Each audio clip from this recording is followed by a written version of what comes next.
আমাদের হক্কানি উলামায়ে কেরাম এখনও পর্যন্ত অসংখ্যবার বলেছেন যে বর্তমান সময়ের আন্তর্জাতিকভাবে যেই ফুটবল বিশ্বকাপ চলছে এই সমস্ত খেলাগুলো কখনো দেখা যাবে না। এগুলো দেখা হারাম, এগুলো দেখা নাজায়েজ। যদি কেউ দেখে তাহলে সে গুনাহগার হবে। এগুলো যতই বর্ণনা করা হোক না কেন, যারা দেখার তারা সবসময় দেখবে, কিন্তু যারা দেখছে তারা নিজেদেরকে আবার মুসলমানও দাবি করে। সেই জন্য তাদের কাছে আমার একটা বিনীত অনুরোধ থাকবে, আপনারা দেখছেন, আপনাদের কাছে আমাদের এই নাসিহা থাকবে যে এই ধরনের খেলাগুলো দেখে সময় নষ্ট করা থেকে আমরা এগুলো থেকে বিরত থাকব। কিন্তু তারপরেও হাজার হাজার লক্ষ লক্ষ মানুষ এই খেলাগুলো দেখছে, কিন্তু তাদের মধ্য থেকে যারা এই নিয়তে দেখছেন যে এই ধরনের খেলা দেখাতে কোনো সমস্যা নেই, এগুলো দেখা বৈধ, এরকম বৈধতার একটা মন মানসিকতা নিয়ে যারা দেখছেন, আপনারা এই মানসিকতাটা থেকে বেরিয়ে আসুন।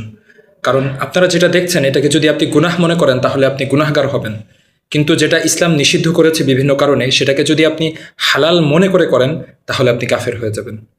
ঠিক যেরকমভাবে কোনো একটা পর্নারের দিকে তাকানো, যদি আপনি ইচ্ছাকৃতভাবে তাকান এবং এটা জানেন যে আপনি যেটা করছেন এটা গুনাহ হচ্ছে, তাহলে আপনার এই কাজের মাধ্যমে আপনার গুনাহ হবে, আপনি একজন কবিরা গুনাহগার হবেন। কিন্তু আপনি যদি এটা মনে করেন যে আমি একজন বেগানা নারীর দিকে তাকাতে পারি, কোনো সমস্যা নেই, এটা হালাল, এরকম যদি কেউ মনে করে তাহলে সে সাথে সাথে কাফের হয়ে যাবে।